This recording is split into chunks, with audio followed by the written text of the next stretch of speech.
Hurricane Irma did not just impact Suncoast properties and people, it also affected our wildlife. Many animals, especially babies, got tossed from their nests and left to fend for themselves. Kevin Barton, the director of the Wildlife Center of Venice, joins us to talk about how the animals need our help after Irma. This is sad. Well, we did get a lot really quick. The center usually gets about 4,500 animals a year, so we're always a busy place. But, usually we get, 15, 20 animals on a busy day. And the day after the storm, we got over 150 animals. Wow, that's a big difference. Yeah, and that's mostly squirrels. And then over the next few days, we got many, many more squirrels and also rabbits. So we ended up with about 300 patients. Oh my gosh. Oh my gosh. So explain, obviously squirrels have nests. How did people find them? All over town, sitting in puddles, sitting in parking lots, sitting, just about every place you could think of. They were blown out of their stick nests, or balled up in the tops of the trees, and that was one of the first things, blown apart are the things at the tops of the trees.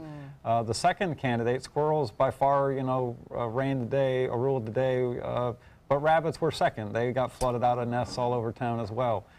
So we got babies of both species all over. And that's, of course, the eastern gray squirrel. We also got some flying squirrels and some other species that we usually get on a regular basis. So these are what you got, but what still needs rescuing? It's starting to slow down as far as storm-related animals.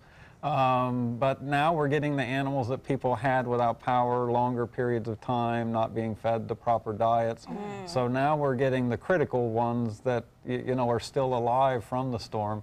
Maybe by well-meaning people that didn't have the means to take care of them. So we're still getting them. And so like turtles and birds? You get it. Turtles, birds. We got a sandhill crane missing a leg the day after the storm.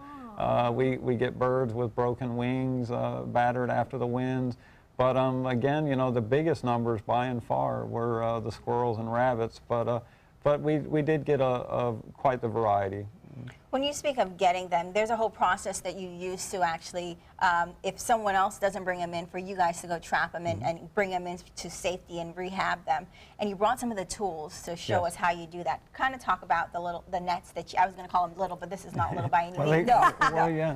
I'm sorry. We have a full arsenal of equipment. Most of our equipment that we've brought today are the kind of things we want in everyone's car. Okay. We have different. It's the size of my car. Look at that. You can catch anything in that. Well, we use those a lot for sandhill cranes, eagles, and things, but where I use that the most, the kind of equipment I did not bring, is I do a lot of the tree work. So I climb the trees after injured animals, whether it's a raccoon with a jar on its head or something that's hanging by a fishing line. So this is also the catcher's net for the ground team that's in case something goes wrong. So you shake it, it drops. Yes. Okay. Well, actually, I try and get them safely down, but just in case something goes wrong, if they jump, if they fall, that's the safety net. You could land in there, too. It's pretty big. It depends on who's at the bottom strong enough. And what's this one? This is a more general-sized one, as is this one. And these are, you want the right tool for the job. This is a heavier rubberized thing, so it's pretty strong. That's about the cheapest, most basic. I get the cheapest.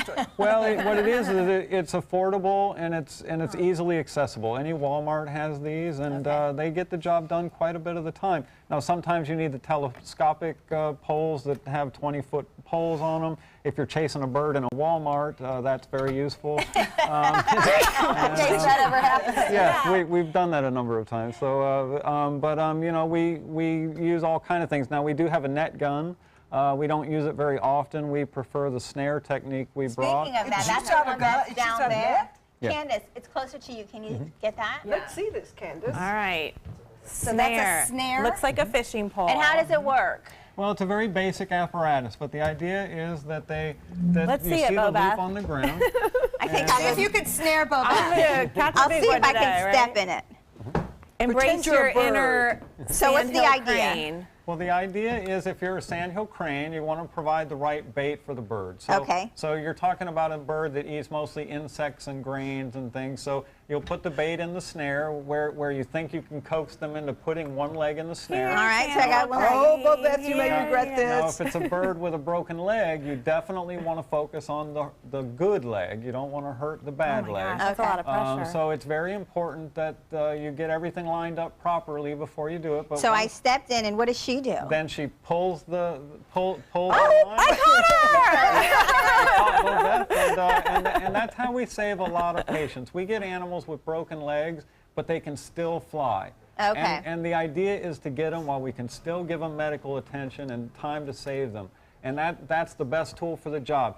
The net gun is similar, but it's very noisy and it sounds like a shotgun. If you Oh, so miss, that will scare them. you don't get close Yikes. again. Well, let me undo myself, and while I do that, you want everyone to learn how to use these appropriately, so Yes. you guys have a couple workshops. Tell me about those. We do. We have 2 upcoming workshops. I know one is at the Sarasota Audubon Society. We have them periodically, but we want all the citizens in town that want to work with birds or want to learn how to do this to please come out, consider it. These are the kind of tools that anyone can keep in their car for when the need arises. And these are the kind of things that we want people to know. But some animals are harder to catch, and some will need a more experienced team. That's when you come out. So yes, please call us. Now we were very fortunate with all the hundreds of squirrels and rabbits we got. Most of them after the storm were able to bring them to us. That was huge. We do usually provide this rescue service, but many of our people were out of town or the gas shortages were really a problem. So fortunately, many of the rescuers that didn't leave town came in and fed squirrels. Now, will those babies be able to go back to the wild? Yes, in those Okay. cases, that is always our goal, is to get them better and get them home. Very good. All right, well, Thank you. again, a training class for volunteers is coming up on September the 23rd. If you are interested, you can go to their website to get more information. They need all the people out there catching some animals for them, so hey, anything could help. Next, we're going to introduce you to some Suncoast hurricane heroes. We'll be right back.